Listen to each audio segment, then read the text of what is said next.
Are you having a hard time figuring out what to get Dad for Father's Day? You should check out Row 1 Brand's Vintage Pictorum Gallery. They have America's best sports art.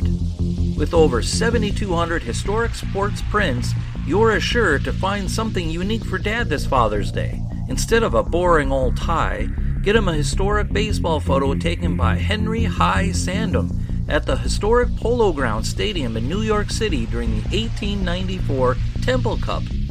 Or, if he's an NFL buff, check out the 1963 vintage NFL poster. These are so good looking that you'll be amazed how they turn out. Shop now at sportshistorynetwork.com/row1 and save 15% off your order. It's a bonus day here on the Pigskin Daily History Dispatch as we have the Football by Numbers series, and we are joined by Joe Ziemba to go over the greatest number 31s that ever played in the NFL. We'll have a top 10 list coming up in just a moment.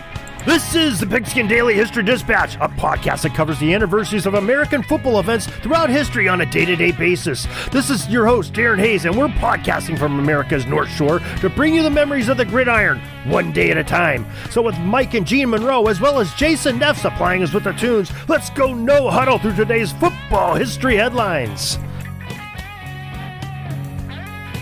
This podcast is part of the Sports History Network, your headquarters for the yesteryear of your favorite sport. You can learn more at sportshistorynetwork.com.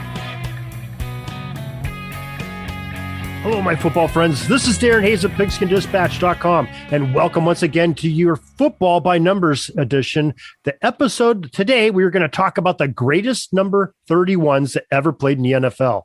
And to help me with this really tough task today, I brought in a veteran historian and author and podcast host. Joe Ziemba is with us once again. Joe Ziemba, welcome back to the Pigpen. Darren, thank you once again for having me. And really the pleasure is mine because I don't have much life except talking about old football players. So you are really helping me out here, giving me something to do. I love it. Oh, not as much as you're helping us out, my friend. Me and the listeners, we are getting quite the education on football history every time we get to talk to you, and we really enjoy it and appreciate your time. But Joe, before we get going here, there's a question that's been in my mind a little bit. And that, I mean, you have your book, When Football Was Football. Where did you come up with a title like that? Ooh, that is a great question. This goes back a few centuries to when the book came out. And slightly before the Battle of the Alamo, and I was working on this book. And it was intriguing to me because I was doing the history of both the NFL and the Chicago Cardinals at the time. And I was just always amazed, because I was new to the field, at how different things were when I would hear about how the Cardinals and the Eagles would shovel off the field for the 1948 NFL championship game that was full of snow, and that these guys had to work part-time jobs during the season and provide their own shoes, or cleats as they were called then. So I was thinking of a title that would work. And in Chicago, we have an infamous highway called the Dan Ryan Expressway. Some call it the miniature 500 because of the cars tend to exceed the speed limit. And so it's often difficult to concentrate. But I was in a fog coming back from work, heading out to the south suburbs from downtown Chicago. And I was thinking, what could I name this book? Not simply the Cardinals in the NFL. And then I was thinking, man, I remember some of this stuff. That's when these guys would do this. They had it. When these guys played, when they played football, and it came to me driving, this 3 or 4 cars were trying to hurdle me. They go that fast. And I thought, wow, when football was football, that's it. And so I'd ask the publisher, what did they think? They loved it. They thought that was great. It epitomizes what it was like for way back then for these guys to play football the way it was meant to be. Maybe I'm wrong, maybe I'm right, but I thought the title stuck, and it's always been kind of a nice thing to lean back on. And when you say when football was football, it immediately takes you back a few decades to when the game first started. Oh, absolutely. I know. I'm not sure what everybody else thinks, but when I hear that title, I think of, I think exactly what you're trying to describe. Those days when players were out there as two-way players in a single platoon system, and, they had to be able to do everything, play offense, play defense, and they're tired, too bad, stay out there on the field. And they really had to be in shape and really took a beating on their bodies, I'm sure. It did. And I was doing some research on microfilm the other day and looking up again old football stuff for another project.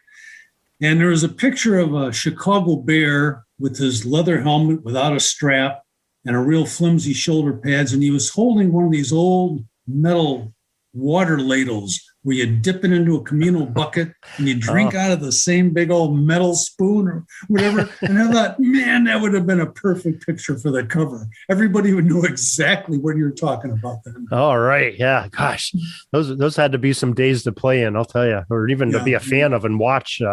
Even the fans had to be tough back then because you played in some very inclement weather. Yeah, absolutely. And Chicago with both stadiums at the time, not too far from the lake, those winds would hollow and blow right through them. So some of the more innovative Chicago fans, they would tend to set fire to the bleachers to keep warm. And of course, with not many people there, it was okay at the time. That's definitely where they put them in the hot seat, I guess, right? That's exactly right. Yep. Yeah. Well, we have a great big task today because we have the number 31, 101 years of the NFL to look back at, and the AFL we can throw in there too. And the best players that wore the number 31, and there are quite some substantial players that wore number 31 over the 101 years. And we always start off with the Hall of Fame, and the Hall of Fame, Pro Football Hall of Fame, gives us 4 players that wore number 31 according to their records. Donnie Shell, who is just going in this coming year, Jim Taylor, Ace Parker, and Mike Mahalski. All wore the number 31 according to the Pro Football Hall of Fame. And maybe that's a good place for us to start in our quest to try to find our top 10 best number 31s. Well, I'd love to start with a guy named Ace Parker. And his real name is Clarence McKay Parker. We call him the last of the triple threats. And again, we're going back to when football was football. As we talked previously, he could run, he could pass, he could receive, return kicks, he could kick extra points, he could do it all. But Ace originally did not want to be a football player. We're going to get to our first great trivia of the night after this one, and I promise to be quiet, Darren. But with Ace, wanted to play pro baseball. And so he was a Major League Baseball player, and way back in the 30s. And the trivia about Ace Parker was the fact that he was the very first American League Baseball player to hit a pinch hit home run in his first major league at bat. So how's that for a football Hall of Famer? Wow. He's got that great record for baseball too. No wonder he was a triple threat if he was quite the athlete.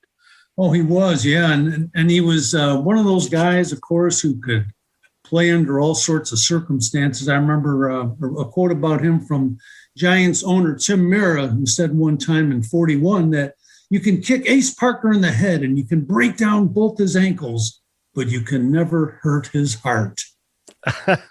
Wow, that's a high compliment, high praise from the owner of the Giants. Wow, owner, yeah.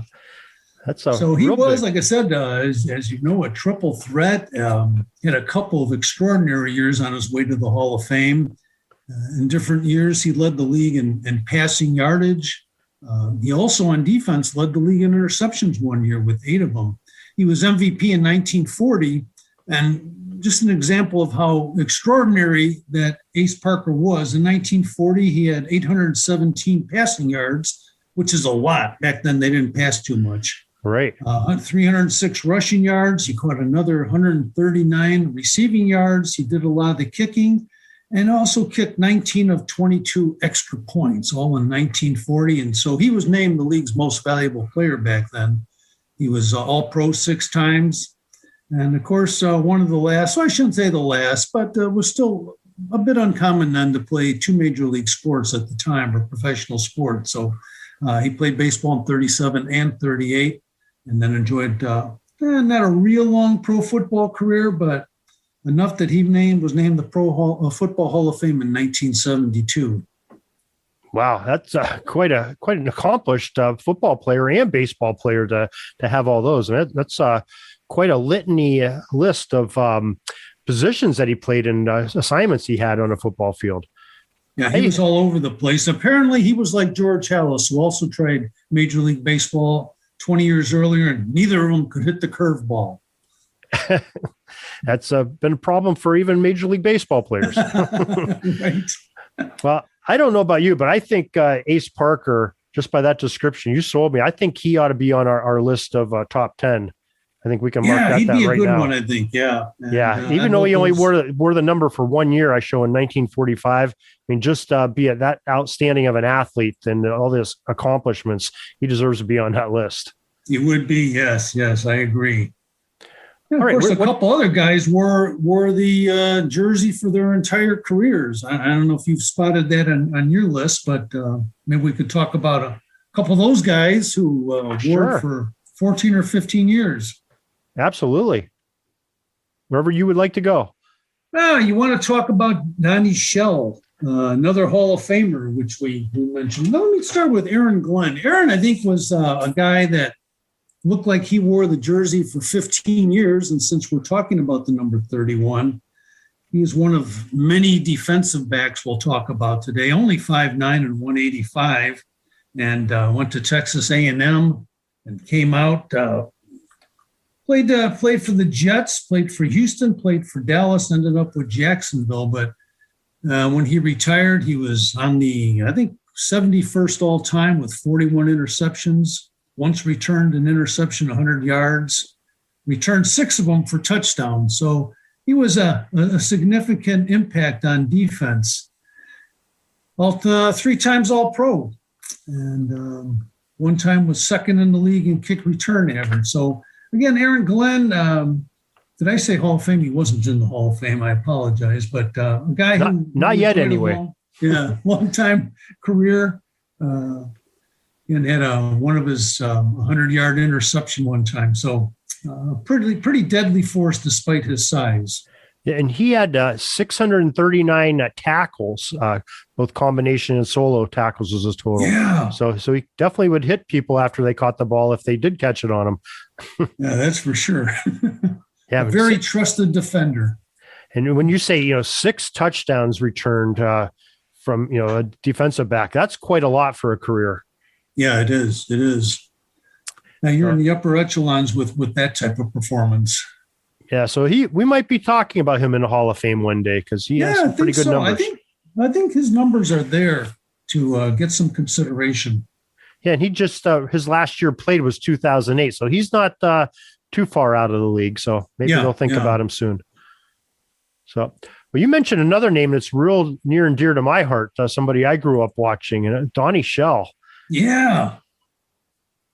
So if you want to go ahead and talk about him, I can listen about him all day long. Another defensive back, and a nice career, of course, with Pittsburgh, which may ring a bell for you, Darren. Absolutely. 6 times All-Pro. And I liked him for our exercise tonight because he did wear 31. It looks like his entire career. Member of the Steel Curtain. So you'll recall those guys. Yes. And he was a strong safety, despite, again, not real big, 5'11", 190. And he was the career leader for strong safeties in interception when he retired. He might still be with 51. And as we said earlier, he'll be going into the Hall of Fame, or just went into the Hall of Fame in 2020, which I believe will be inducted this year. Yeah, correct. That's correct. The thing that's amazing about him, he was part of that 1974 Steelers draft class, which has got to be probably the greatest draft class in NFL history. I don't even think, I don't think Donnie Shell might have not been drafted. He might have been a free agent pickup that year that they did, a free agent rookie, and you had, I believe, Stallworth, it was a John Kolb, it was either Kolb or Webster. It was one of the Hall of Fame linemen they had on that team. I think Stallworth and Jack Lambert might have been that class too. There was like 4 of them that all went in the Hall of Fame currently from that 1974 amazing class. So that was quite the pick. And that was one of another gentleman that's going in the Hall of Fame that had the Steeler connection. Bill Nunn. Bill Nunn sort of discovered Donnie Shell. So he was very much into going down south and checking out the players down there, especially the African American players, and everything was kept hush hush back then with the scouts. There wasn't a lot of ESPNs or anything talking about what people were doing, and so people like Bill Nunn would go down there and get the beat on some of these guys and get them in the Steelers organization. Yeah, and from some of the smaller schools like South Carolina State normally doesn't line up against Penn State. So some excellent scouting there to put together that type of team and that type of defense. Yeah, I think John Stallworth had a similar story that Nunn ended up having film on Stallworth, and each team the colleges only had like one reel of tape, and Bill Nunn got a hold of it, and somebody else was asking for it, and I guess he sort of called him on the phone and said, "Hey, I think I don't have it. I think I lost it." And so nobody knew about John Stallworth either in the draft. They didn't know the whole story about John Stallworth, let's say. Yeah. But Bill Nunn, another one going in this year into the Hall of Fame. But I think we lost him a few years ago, so he'll have to be represented by a family member, I guess, to go in. Okay, so I think both those gentlemen you just talked about, Donnie Shell and Aaron Glenn, I think they are both worthy going on our list too. If you're in agreement, I agree. Yeah. Okay. Yeah, we have some good ones today, so it may be difficult, but I like the way that we're looking so far. Yeah, you get these guys like Aaron Glenn, Donnie Shell, and Ace Parker. Those are slam dunks. Mm-hmm. All right, what direction would you like to go to next? Why don't we switch off and maybe talk about another old timer, Mike Mikulski. Okay. He played for Green Bay way back when, starting with the New York Yankees, and he was a teammate of Red Grange. Way back when in the old New York Yankees team of the AFL, I believe. And just another really good lineman. He played guard, tackle, linebacker, wherever they needed him. But he was known mostly as a guard. In fact, I've seen some quotes about Mike calling him the guard of the century. And he was on the all 1920s decade team as well. So he played for a guy named Hugo Bezdek at Penn State, I believe. Did he go to Penn State? He went to Penn State. Yeah, he went to Penn State. And Hugo Bezdek is another good trivia question. You and I may have talked about him before, but Hugo Bezdek, who was a player for the original Chicago Cardinals, played for them as a professional in about 1901 when they were called the Morgan Athletic Association, Morgan Athletic Club. Then he went to the University of Chicago. So he played pro before he played college, which would have been a no-no if anyone knew. The problem was everybody knew. So, but Hugo was known for his coaching throughout his career. And he's the only man in history to be the head coach of an NFL team as well as a manager of a Major League Baseball team. So Mike played for him at Penn State, I believe. And that's another really obscure piece of trivia that no one really needs to know. But let's talk about Mike. 7 times All-Pro, made the Hall of Fame in 1964. And as I mentioned, called the guard of the century. Another Packer talked about him once and said he was just a guy who would move his feet very fast. He wasn't one, even though he was in the line at guard, he would start movement before his opponent or his adversary had a chance to get in position, whether it be on offense or defense. So everyone said he was a great defender. Clark Kinkle, a running back for the Packers, said, on defense, he was always one step ahead of the offense. As a blocker, he always gave me 110%. He was all muscle. And in our day, you had to be a knockdown blocker, not a stand-up blocker like today. And besides that, he was a very fine man. But a lot of the good quotes about Mike can be traced back to teammates or others who played against him. Talked about how he hit a guy so hard that the guy had been injured earlier in the game, had a big bandage wrapped around his head. And when Mike hit him, the whole bandage flew off, and he said it looked like a refugee from a Revolutionary War camp. He had the headband on. In fact, there was a description by Red Cagle, he said, yeah, I can still see Mike, and this guy was coming at him, and all of a sudden, wham, here comes Mike flying through the air with a typical old-fashioned tackle. He hit him above the knees, And from that side, all I can recall is that vivid picture of the bandage around his head slowly settling to the ground. And Mike had literally cut him out from underneath it. So he's apparently a very hard hitter. And I wish we had movies of these guys.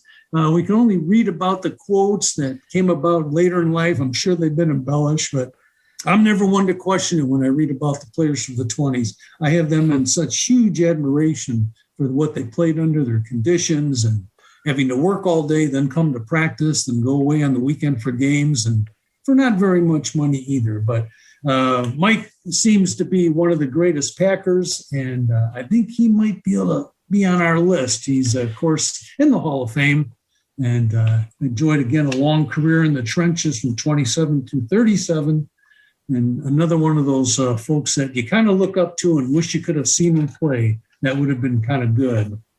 Even Johnny Blood McNally said he was a tremendous football player. He was as great as any football player Green Bay ever had. He had fast reflexes. He would start moving before his opponent, like his other teammates said.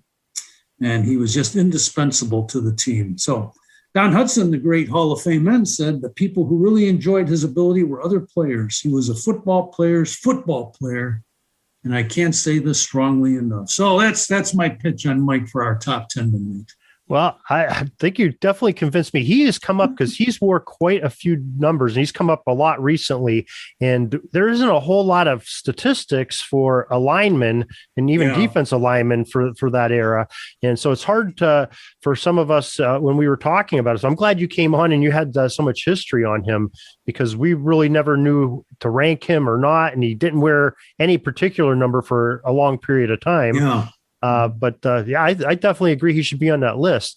But before we get off of him, you had a little bit of trivia on Coach Besdick, and I thought you were going to go in this direction, but maybe I have some trivia for you. Coach Besdick, played at the University of Chicago, like you talked about. Very famous coach there. Amos Alonzo Stagg was his coach, and we had Jennifer Taylor Hall, who wrote the book on Amos Alonzo Stagg. Oh, great book. Yes. Yes. And she was on about 3 weeks ago, and she talked about a happening that occurred in March, because we were talking about March occurrences associated with Coach Stagg. And in March of, I believe, 1910, Amos Alonzo Stagg and his quarterback at the time, and the name escapes me, they went down to Arkansas, where Besdick just started coaching. He was like 1 year graduated from college. And in 1910, they learned the forward pass from Amos Alonzo Stagg. And actually, they held almost like a clinic and developed many of the routes in the route trees that we know today. Coach Besdick and Amos Alonzo Stagg and the gang down there did in Arkansas that one March day or weekend. So that was my little trivia on Coach Besdick. That is good. And of course, as you probably heard from Jennifer and her excellent book with incredible pictures, by the way, or photos, I should say, all the innovations that Stagg unleashed on the football world. And he's amazing. The time, of course, he coached is amazing. Sure is. Okay. Well, I digress. I'm sorry I got us off topic a little bit. Okay. So we have we have 4 players that we've put on our top 10 list already. Donnie Shell, Aaron Glenn, Ace Parker, and Mike Michalski are already on our list. And where would you like to go next with our direction? We have a lot of defensive backs. I could mention a couple real quick who maybe are on the fringes. Okay. One would be Doug Klein, played for Houston way back in the 60s. 2 times all AFL, nice numbers. I mean, probably more of a defender, I think, than linebacker than one on offense, but he wore the number well, and we might be able to consider him. His career was not that long, and it looked like it was strictly in the AFL, which, of course, we're not worried about. And as I mentioned, twice named to the AFL team way back then with Houston. Second guy was Antonio Cromartie. Oh, yes. And he's got a nice little piece of trivia here. Started in 2006. Career lasted about 10 years. led the league in interceptions with 10 in 2007. And he is credited, despite also being in 4 Pro Bowls, but to this day, I believe in 2007, he returned a missed field goal for 109 yards, which is the longest play in NFL history. You can't get much farther than 109 yards. So that's something that he will probably always have. Led the league, as I said, with interceptions one year with 10 in 2007. 4 Pro Bowls, and a solid player. Will he be in our top 10? I'm not sure. I just wanted to throw out another piece of interesting trivia that he is the owner of the longest play in NFL history. That's we had a coverage on that. I forget which day of the year it happened on, but I remember that story, and we had a podcast devoted to that play. I'll have to go back and re-listen to that again because it was quite an exciting play. Yeah. So yeah, I do remember that. Now he ended up having 31 interceptions in his career, and that's not that's no small number there for a defensive back. He was good range, not only on returning the longest play in NFL history, but defending passes as well. And he's a little taller than some of the defenders we talked about. He was 6'2", could see the field well. Obviously, he had some speed. So, a decent player. When you make the Pro Bowl 4 times, you know what you're doing. Yeah, that's definitely true. Definitely true. All right. Do you want to continue talking about some more DBs, or do you want to go in a different direction? Yeah, let's see. I wanted to talk, because I'm anxious to talk about this guy, is Jim Taylor. Oh, yes. The crushing fullback for the Green Bay Packers, which meant that as a kid growing up in Chicago, I didn't like Jim Taylor, but you couldn't help but admire him. And then as you learn more about the guy, and I have this picture in my head of this crew cut, this guy with this stone face and this crew cut knocking people over. Like, one of my favorite stories I ever heard about Jim Taylor was the famous Packers sweep. It was in operation in a game, and Taylor had the ball and decided instead of going around, then he'd go through everybody. He scored, but Vince Lombardi, the coach, said, "Hey, Jim, how come you didn't use the sweep?" He said something like, "Yeah, well, sometimes you got to make them feel a little pain." And I thought, whoa, this guy could have been in football when football was football. And he was the first of the Lombardi Packers to be named to the Hall of Fame. I'm sorry. Oh, no problem. I just say, as you were describing that your recollection of the picture of him, I'm looking at his stats on Pro Football Reference, and they have a picture of him, and he's got the crew cut, the stone face, and the big square jaw, and he looks pretty mean just sitting there in a still photo that's 50 years old. Oh man, yes, he just looked like a football player, and he would fit in very well without a face mask in that era. But apparently he was a trash talker too before that became popular. And there was a story about how one time the Packers and the Rams played, and 5 guys deliberately jumped him when he had the ball and just really pummeled him. And he got up and kind of shook off, and he said, "Nice hustle, guys." That was it. No retribution. When you're outnumbered, I guess you try to say things nice. But I see here he was a league MVP one year also. Yeah, that's right. Yeah. And he had a great rushing year. I think that was probably 62. He gained almost 1,500 yards, scored 19 touchdowns, averaged over 100 yards a game. So when he retired, he actually was one of the league leaders, I believe, in history for rushing. Because at one time he led the league in rushing, touchdowns, and yards per game. So, yeah, he had quite a solid and very conventional career until his last season, when he surprised Lombardi and everybody by opting out of free agency and going down and playing with New Orleans, which Lombardi was furious, I guess. So that's where he ended his career. Huh. So obviously a free thinker as well. I guess so. So he was the first of Lombardi's Packers to make the Hall of Fame. That's an interesting trivia question. Maybe you're sitting on a bar stool with sports trivia you can answer. So Yeah, some good numbers. Carried 1,941 times for 8,597 yards and 83 touchdowns. But he was also the first to have 5 straight seasons with at least 1,000 yards rushing. Impressive. Very impressive. I think with everything you said there, I think he's going to be our go 4 for 4 with our Hall of Famers being on our list, because I'm pretty impressed by that. Yeah, I think Jim deserves it. He's probably earned it. So we'll go ahead with him. Any guy with a crew cut who likes to run through defenders instead of around them, I like. Yeah, just looking at his picture, I'm afraid of the picture not to put him on the list. That's those numbers. He could come back to haunt us. That's right. All right. So that takes up 5 of our spots here on our list here. Do you have anybody you'd like to talk about next? Well, I do have to talk about a Chicago Bear that would be Joe Fortunato. And that's another guy who had that look of an old-time football player.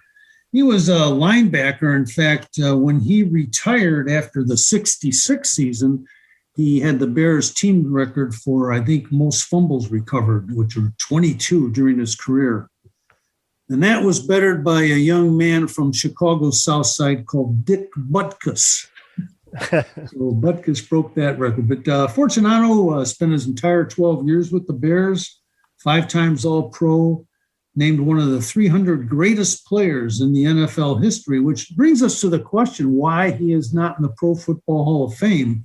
He was named to the 1950s All-Decade team, and apparently he is the only defender on that team that is not in the Pro Football Hall of Fame. So he had a long career, rarely missed a game, went from that 12-game season to the 14-game season, started every game, it looks like, rarely out of the lineup. And, tough linebacker, always a good ball hawk. And again, probably one that might be able to make our list, and maybe the Pro Football Hall of Fame would consider Joseph Francis Fortunato as a possible future member of the Hall of Fame. I would agree with you. I'm just looking at his games versus games started, and I only see where he missed 2 starts in his whole career. And that was 1957. He had a 12-game schedule and only started 10 games. Everything else matches up. So that's quite the rugged individual to be able to start with those monsters of the Midway for that long. Oh, yeah. And he was part of that linebacking succession. You think of Butkus and Singletary, the guys that were there for years and years. They always seem to have someone that fall into place and take over for the monsters. Well, very, very interesting, very convincing case for him. But we got 5 spots, so maybe we ought to put him on a standby list and come back to him. Yeah. So, but he's definitely got some intriguing qualities here to be on the list. Okay. Would you like to talk about somebody else next, or do you want me to mention somebody? Oh, go ahead. Yeah, go ahead. Yeah. Okay. This is a guy, you were talking earlier that you didn't really like when Jim Taylor came to town, being from Chicago and he was a Packer. Well, being a child of the 70s, I didn't like it when the Raiders played my Steelers, and Jack Tatum was on that team. Yeah. And Jack Tatum wore that number 31 and really did some damage to people. In his career as a defensive back, he had that 37 interceptions. He was just seems like he just loved to hit.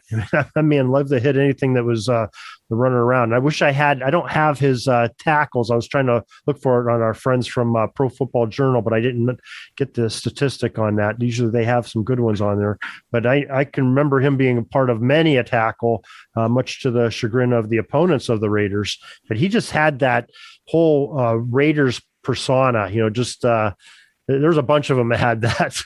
Oh, absolutely. They loved being the bad guys, and they loved hitting, and they loved playing good hard-nosed football. And Jack Tatum was a big part of that. Apparently in his very first game as a pro, he knocked 2 players out on the Colts with his hard hits. And so that got him his early nickname and reputation, apparently, but on his way to making 3 Pro Bowls during his career. Yeah, he's another one that I'd like to mark and maybe come back to, because definitely a tough hombre there. I guess another defensive back, worth mentioning, and a little bit, some of our listeners may remember him, Frank Minifield. He had a real nice career, played with the Cleveland Browns his whole career from 1984 to 1992. He was another one that, as a Steelers fan, he was kind of a pain in the butt, to play against. And, 20 interceptions he had in 122 games, returned those for 124 yards. Just seemed to always be around the ball in one of those sort of shutdown corners at the time for the Browns. 4 Pro Bowls, was all pro once, and was on the all 1980s team for the NFL. So it's impressive numbers there too. Yeah. And he again was fairly small, 5'9", 180. And he was one of the, I don't know if you call him a pioneer or innovator, but he used that bump and run coverage that they could get away with on receivers and use that to his advantage. But trivia about Frank, we found out his son actually named Chase, played in the NFL for Washington. I didn't look up to see how long he played, but it's kind of unusual with an NFL player and then a family member following suit. Right. I'm going to look it up right now while you're talking here. Let's see what we can find on Chase Minifield here. Of course, Frank also made the 84 all-rookie team, as you mentioned, during his 9 years with Cleveland, 4 Pro Bowls. Quite the outstanding career. 20 interceptions for 124 yards. It looks like Chase Minifield played for 2 years. He had a year missed in between. He played 2012 and 2014 for the Washington Redskins. So it was a defensive back, so followed in his father's footsteps a little bit. Wow, neat. So just curious, did that list what his height and weight was? Oh, you know what? I just shut it down. I think he was I think he was 6'1", if I remember correctly. Okay. I just clicked it off. Sorry about that. Oh, no, not important. Okay.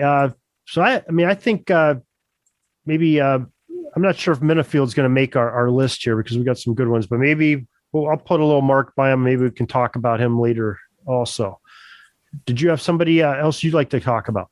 Yeah, here's a guy that had a relatively short career that was curtailed by injury, was Priest Holmes. Oh, yeah, he was a good one. Played for Baltimore and Kansas. Made the All-Pro team 3 times, but he had one really spectacular year where he was the NFL Offensive Player of the Year. I believe it was 2001 or 2002. His rushing yards from 2001 to 2003 were 1555, 1615, and 1240, along with a combined 56 touchdowns over those 3 seasons. So, but 2003 was really his last full season, and he had the neck injury. He had to sit out the 2006 campaign, tried to come back in 2007. It just didn't work, but the team thought enough about him in 2014 to name him to the Kansas City Chiefs Hall of Fame, which is quite a nice honor for a guy who wasn't able to play that long because of his injury. Yeah, Oz Davis was on not too long ago, and we mentioned Priest Holmes as he was talking about running backs that they were sort of maybe overused and shortened their career. And if you look at his first 3 years in Kansas City, where he had all the yardage, and he was rushing 327 rushes, 313 rushes, 320 rushes. And I wonder if maybe Oz has a point there. Maybe they just burned him out from, taking the pounding that often. Yeah. That's a lot of rushes for a 14-hour, 16-game schedule. So, they use him quite a bit. Yeah, that's for sure. But yeah, I agree with you. I think he's got some strong contention. Well, what do you think? Should he be on our list now? Because that's some pretty good numbers for a running back. I think he would be. Yeah. I agree. Those touchdown numbers too. 27 in 1 year. That's really impressive. It sure is. There's some quarterbacks that don't get that passing in a year. Right. Yeah, that's a real good player there. So yeah, we'll put him on there. So he's our 6th spot taken up of our 10. What direction would you like to go to next, Joe? Well, we could maybe talk about, we have a lot of defensive backs and running backs with this number, but Another one that you may want to talk about is Wilbert Montgomery. Oh yeah, he's a good one. Philadelphia Eagles. Right. Another kind of a smallish back, 5'10", 196 pounds. I guess that's a lot of weight for back then, but a little bit shorter back, and that's probably helped him out a little bit. Could squat behind those big linemen a little bit, but end up having 6,789 yards rushing on 1,500 over 1,500 carries, 45 touchdowns, a 4.4 yard per carry average. That's pretty darn good in the NFL. It is, yes. That's like almost get you a first down and 2 downs, That's real good. But he had a real interesting career too. Here's just we were talking about the amount of rushes. Now, Montgomery only had one season and I think it was under Dick Vermeil in '79 when the Eagles made their first Super Bowl. He had 338 rushes that year. All the other years, he was well down in the 200s and below 200, and he had a much longer career for a running back, 1977 to 1985, and had some great successes there. What impressed me about his career was the amount of passes he caught too. That he had several years where he really had a ton of passes receiving. Because 84 he caught 60, he was at 50 in 1980. So, wow, he was able to put up some big numbers at both positions. I mean, doing both things, running and receiving. Yeah, 273 career receptions, 12 touchdowns off those, just over 2,500 yards receiving. That's real good for a back. So, I'm kind of thinking maybe he might make our top 10 list. I think you might be right there. I think I'm convinced right now if you are. So yeah, real good nice numbers there. So there's 7 of our gentlemen have filled the list here. And you want to talk about a couple more of these DBs that had some long careers? Sure. Wearing 31? Yeah. Okay, I've got one. Kevin Ross wore the number for 14 seasons, defensive back. He played his whole career. Most of his career in Kansas City. 11 years there, 2 years with Atlanta, and 1 with the San Diego Chargers. And he ended up having 38 interceptions for that lengthy career. So that's pretty good. 204 games he started, and 2 touchdowns off of interceptions. And we do have some tackle numbers on him. 1,099 tackles. Wow. Career. That's real good for a defensive back. Wow. Especially 84 through 97 he played. And here's a little trivia about Kevin Ross, that he is, I think, one of only 3 players in the franchise history that scored touchdowns in 4 different ways. He scored an interceptions, a field goal return, fumble recovery, and a block punt recovery. So, wow, that's an interesting 4 different ways also. Yeah, it is. Not the usual ones. And he also was named to the Kansas City Chiefs Hall of Fame and twice an All-Pro. So he's got some decent numbers. He was around for a while. Right. And he, we said he wore the number 31 for 14 seasons. He also wore 36 for 3 seasons. That just tells you how long he played. A long career. And again, not a big man, 5'9", 185. So he was in the middle of it, obviously, with all his returns and his tackles. Yeesh, that's a lot of tackles. And 2 Pro Bowls to his credit, too. Yeah. So I'm not sure he's going to make it there, but another one that we can maybe consider later. The other defensive back had some long tenure in the number 31 was Marcus Robertson. He played from 1991 to 2002, played with the Houston Oilers / Tennessee Oilers Titans. He might have been a Titan there too. He played from 1991 through 2000 with that franchise. And in his last 2 years, he played with the Seattle Seahawks. In his career, he ended up having 24 interceptions, 458 return yards off the interceptions, which was pretty good. No touchdowns in 162 games, and had just under 800 tackles to his credit. So, yeah, 1 All-Pro season he had on there, but did not make the Pro Bowl, which is interesting. Huh. Wow. Usually when you get an All-Pro, you at least have 1 Pro Bowl season. Yeah, you're there. But again, I'm not sure that he'll make it to our list, but just another interesting number 31 that wore it for a while.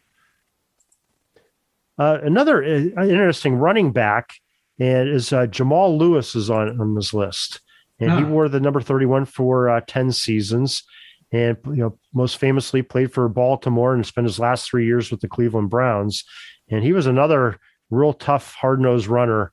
5'11", 245. He was a little bowling ball, and hard to bring down. And had made it to a Pro Bowl. Was an All-Pro 1 year. Super Bowl championship with the Ravens. Hall of Fame team of the All 2000s, and the 2003 Offensive Player of the Year. So. So he's kind of an interesting subject. He has a lot of accreditations to his name in his NFL career with that 31. Yeah, to be in the decade team, that might be a strong recommendation to be on the list tonight. Right, and a player of the year, offensive player of the year too, is nothing too shabby. So yeah, I definitely think he's got some consideration to possibly making our list here. I have another running back who had a rather short career of 6 or 7 years, was Amos Marsh, who played in the 60s. He's with Dallas and Detroit. Some decent numbers, not outstanding. We don't have any all-pro accolades, but he did lead the NFL in 1962 in rushing average at 5.6 yards per carry, which is kind of nice. 144 rushes for 802 yards. He never did crack the 1,000-yard marker. But again, he spent 7 years in the NFL and wore that number proudly, it looks like, for his entire career. So we're looking at guys who wore 31. He did manage to score 33 touchdowns during those 7 years as well. Yeah, that's impressive. Amos Marsh. Another interesting one to talk about. All right. I had one other gentleman that had a lengthy time. Gosh, now I lost him. Oh, here he is. Al Harris wore the number 31 for 14 seasons. Great defensive back. Most famously, I remember him with Philadelphia and Green Bay, and that's where most of his career was. 7 years with Green Bay, 5 years with the Eagles, and cups of coffee with the Dolphins in St. Louis Rams at the time. And he was an interesting character. He ended up having 21 interceptions, 407 yards returned, 3 touchdowns off those interceptions, made 2 Pro Bowls in his career. But real nice long career for a defensive back when you 14 seasons. Yeah, and they loved him in Green Bay, apparently. When he left town, they were actually sad. He took out a full-page ad in the paper and thanked the city for accommodating him and being so nice to him and his family, apparently. So he's currently a coach, I think, an assistant coach with the Cowboys. But, yeah, he had his again, a tough defender, 6'1", 190, a little bigger. Again, used the bump and run and did make the Pro Bowl, as we said, 2 times. So a nice career for Al Harris over 5 different teams, it looked like. Yeah. Yeah. A real nice career. That's a real good size for a defensive back, Yeah. Gosh, teams would kill for 6'1" defensive backs right now. Those are real good size. Like I said, I don't know that he's going to make our list, but just another worth mentioning because he was substantial to his teams. I guess another one probably we ought to talk about here is Brock Marion. He was an interesting character too, a defensive back. He had 31 interceptions to his credit, 527 yards returned off those, 3 touchdowns, 3 Pro Bowls, and was on 2 Super Bowl teams. Dallas Cowboys, I believe, were both of those, because the rest of his career was in Miami. So 6 years with Miami, 5 with the Dallas Cowboys of the 90s. So a Jimmy Johnson era cornerback. Oh, yeah. He had a great year in 2001 with 227 yards and interception returns, along with a couple of touchdowns and 100-yard return. So he also returned kicks, led the league in 1999 with 62 returns for over 1,500 yards. So kind of a dual threat there on defense and on returns. Yeah, and something that really jumps out on his stats is in 1997, he had a total of 117 tackles. 100 of those were solo tackles. Oh, yeah. And remember, this is a defensive back. That's outstanding. That's like linebacker numbers. He was either being picked on or the other teams didn't realize he was for real. So I guess not. But easily the best numbers of his career in terms of solo tackles. I wonder, was that 97? Would that have been when Deion Sanders was on the Cowboys? Maybe they were throwing away from Sanders and throwing his way a little bit more. Maybe that's where he's getting a lot of the numbers, because his numbers really like spike that year for some reason. I bet you that's part of what it is. Yeah. All right. Do you have anybody else you want to mention before we get into our deliberations of No, I think I'm good. Thanks for putting up with my babbling. Your stories are great. Old timers, so I appreciate it. No, we love the stories. We love to hear that. You have some great information. All right. Let's just to review. We've got 7 spots already filled up. We have Donnie Shell, Aaron Glenn, Jim Taylor, Wilbert Montgomery, Priest Holmes, Ace Parker, and Mike Mahalski is our 7 people we've already put on our list. So we got 3 more to choose from. And ones we said we were going to come back to is Jack Tatum, Frank Minifield, Marcus Robertson, Kevin Ross, Jamal Lewis, Joe Fortunato, Antonio Cromartie, Al Harris, and Doug Klein. I don't think I missed anybody there. Yeah. So out of those gentlemen, we have to pick 3 to get them into our top 10.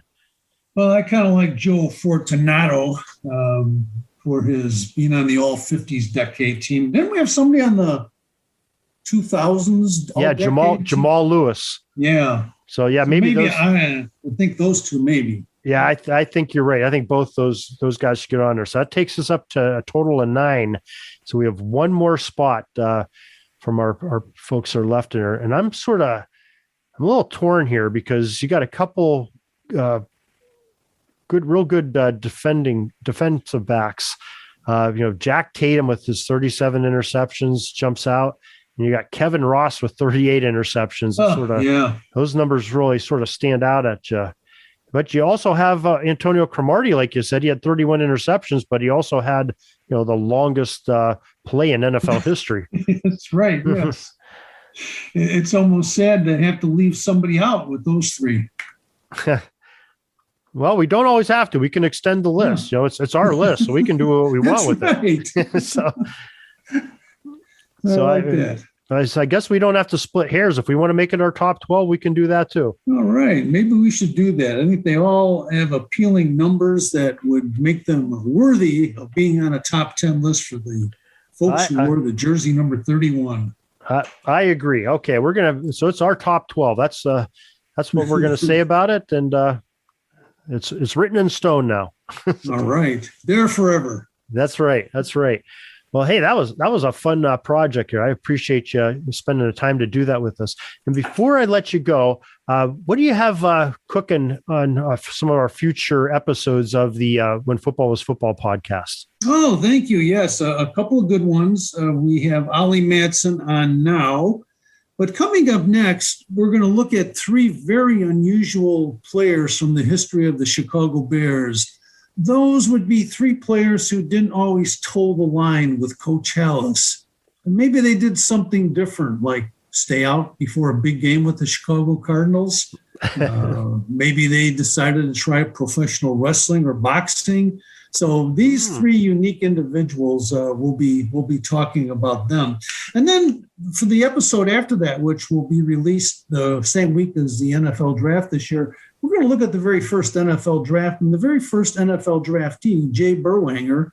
When we talked about the University of Chicago before, right. We're going to take a look at what made him such a great player going back to his high school days and why he never played pro football, despite being the very first number 1 draft pick of the NFL draft in 1936. So he has really an interesting story, which we're able to dig up some stuff, and which is, of course, what you and I both enjoy, finding some of those little nuggets of information about these players and be able to share them with everybody. So that's, I think everyone will enjoy the talk about Jay Berwanger.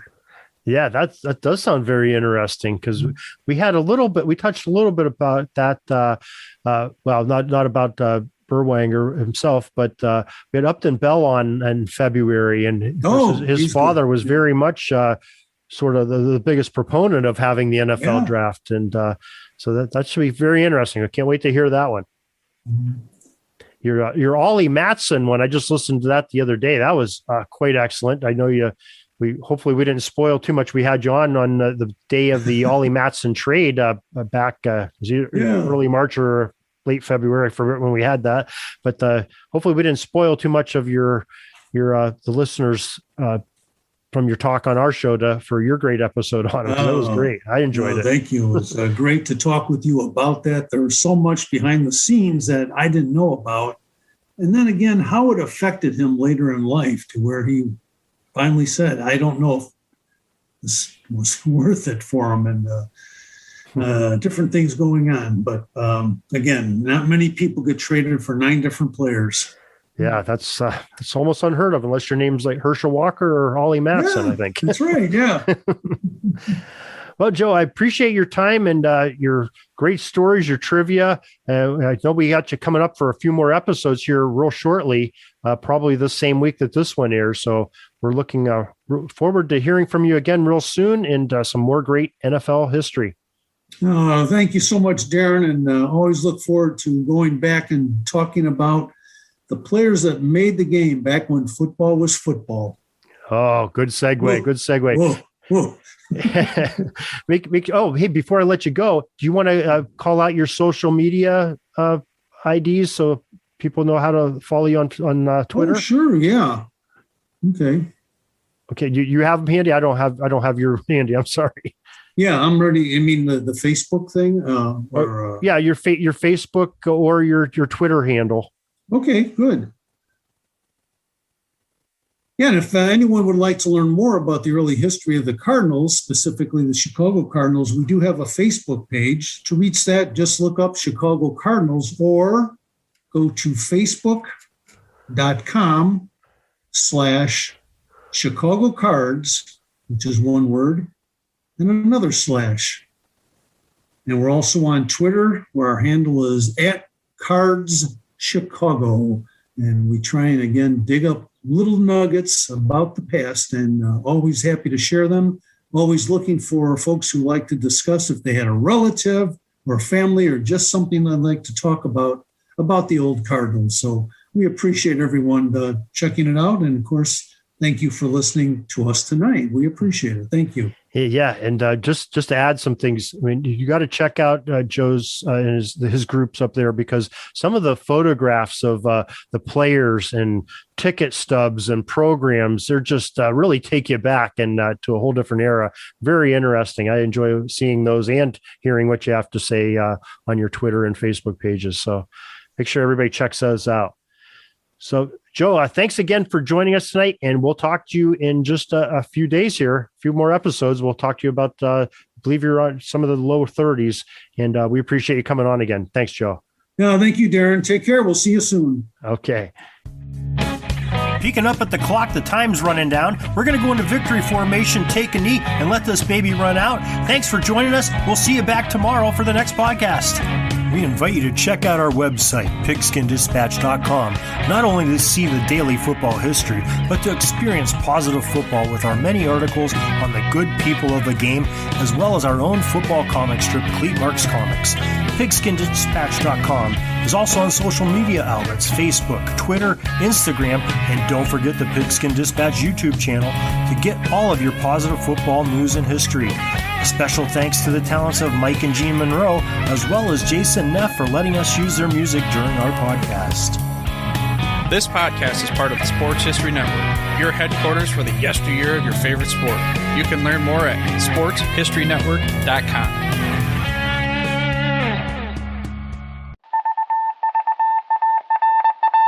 It was just another ordinary day in the offices of the Pittsburgh Guardian newspaper circa 1924. But for Marla Delft, assistant editor, everything was about to change. for she was about to discover the awesome attractiveness of Row 1 brand retro sports paraphernalia items thanks to Orville Mulligan, sports writer. And there it is. Wow, Orville, that's really the bee's knees. Isn't it just? A poster-sized replica of the actual 1909 World Series program cover. I can see that. But where did you get it? And where'd you get it framed? I ordered it from the Row 1 website, where over 6,000 items of sports memorabilia from the 1880s to the 1990s are available for reproduction, in multiple sizes and in several different materials, with over a dozen styles of frame to choose from for prints like this. Well, I'm sure Mr. Delft would love to put up more of these in the office. But I'm equally as sure they're beyond this newspaper's budget. Not at all, my dear Marla. See for yourself. Go to sportshistorynetwork.com/row1. sportshistorynetwork.com/row1. Oh my, these are good prices. Oh, and look at this stuff. Oklahoma-Nebraska football, college basketball art, Michael Jordan items. And so retro it was that sports Marla Delft advertisement discovered the flowers. splendiferous magic of Row 1 sports memorabilia, arts, and prints. You can too by visiting sportshistorynetwork.com/row1. That's ROW1 today for access to the full Row 1 catalog of gallery prints and gifts like t-shirts, long-sleeve shirts, telephone cases, coffee mugs, blankets, pillows, towels, and even shower curtains. Act today for 15% discount off all prints with coupon code SHN15 and 20% off all other items with coupon code SHN20 at checkout. And keep your dial locked to the Sports History Network for the exciting chronicles of the 1920 sports world in Orville Mulligan, sports writer. Coming soon. At the Sports History Network, we're all about sports yesteryear, and so we're so pleased to introduce you to Row 1, an online memorabilia gallery and shop that brings your sports history to life anywhere. The Row 1 gallery includes over 5,200 gorgeously reproduced prints of team posters, game program covers, game tickets, advertisements, and more in baseball, pro and college football, pro and college basketball, and more. And any gallery item may be printed in a variety of sizes on wood, metal, canvas, acrylic, or poster paper. And in Row 1 shop, check out the thousands more of unique items with the retro and historical designs dating back to 1876, including t-shirts, long-sleeve shirts, phone cases, mugs, blankets, pillows, towels, and even shower curtains. Go to sportshistorynetwork.com, ROW1, for access to the full Row 1 catalog and for gallery prints and gift items, plus get a 15% discount off all prints on the Row 1 Pictorium Gallery with coupon code SHN15. Follow the link on the show notes.